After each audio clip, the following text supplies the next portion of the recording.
Hello, what is up mga ma'am, sir, ma'am? Ako po si Ralph C. Fry, isang visual artist from Manila, Philippines.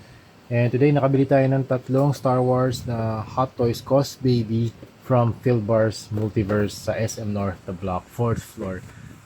Tignan natin, ang original price nito kasi mga ma'am, sir, ay 950 pesos. Tapos naka 70% off sila sa mga Cos Baby. So ito, nakita ko dun sa may likod na area. I think bagong dating to from the Star Wars Most Wanted event last week.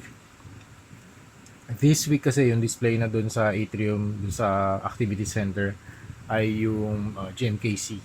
Okay, so puro Gundam na dun mga ma'am sir and model kits. So ito nakita ko kanina, pumunta ako tapos nakita ko ng tatlo. So I asked Sir Sai kung naka-sale ba. And sabi niya naka-sale daw. Tapos kinompute niya 285 pesos na lang isa. 285. So, buksan natin. So, ito yung box. Window type packaging, Star Wars logo, Stormtrooper, Cos Baby logo, Hot Toys, Sigilid, Star Wars, Stormtrooper, Cos Baby, and then product code, information about the company. So, ito yung sticker or seal. Ibig sabihin nito ay authentic and original. Hindi siya fake, hindi siya KO, hindi siya bootleg. So, tingnan natin. Ito yung ilalim. Warning, hazard. Buksan na natin siya. And shout out to Philbars Multiverse, 4th floor, the block. Okay. So, when you open the box, clamshell siya. Tapos, very well protected yung bobblehead figure.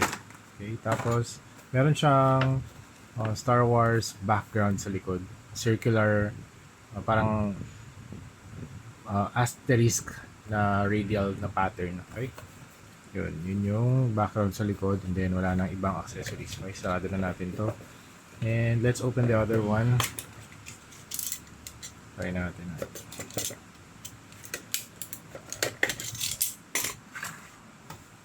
Okay. Same lang, pare-pareho lang to mga ma'am sir. Kumuha lang ako ng tatlo para meron tayong Stormtrooper set. Kasi sayang 285 na lang isa. From 950 isa. Pwede na yun mga ma'am sir.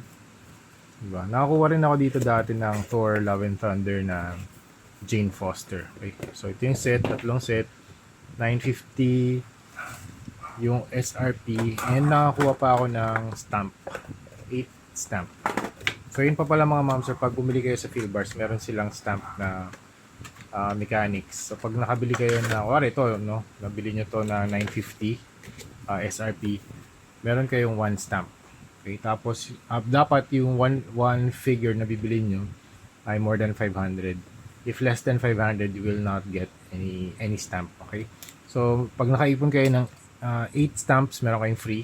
Ito yung nakuha namin free, si Jolly Ranger. Okay, tapos, pwede kang pumili sa mga Funko Pops. Kanina namili kami. Okay, tapos sa 15th sticker naman, o 15th stamp, di ko alam kung paano yung mechanics ng Funko Pop nila. Okay? Ay, ng mga freebies. So, yun. Anyway, ito na yung ating Stormtrooper na mga Cos Baby set na bobblehead. Very nice. Okay. Very light siya.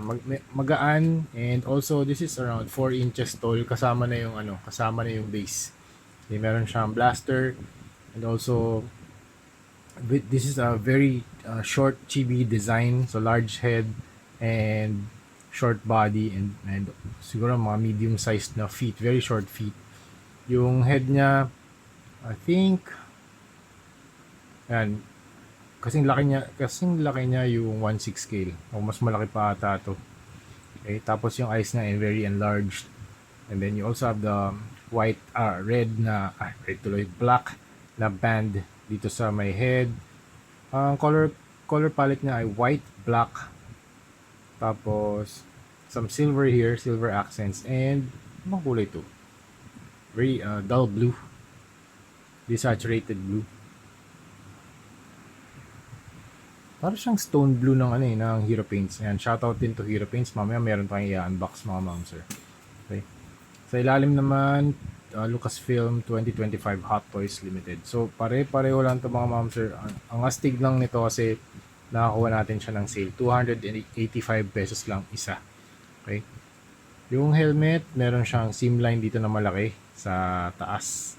Okay, tapos meron siyang blue sections here sa magkabilang temples. Very glossy eyes. You have the mouth. Also yung parang mga breather apparatus nila, yung silver. Then the black section here sa my chin. Some exhaust for air, I think. And then you also have very iconic na Star Wars na design. And also you have the body, yung armor niya, tapos nandito yung kanyang mga canisters or cylindrical na container. Then you have the belt, the pouches.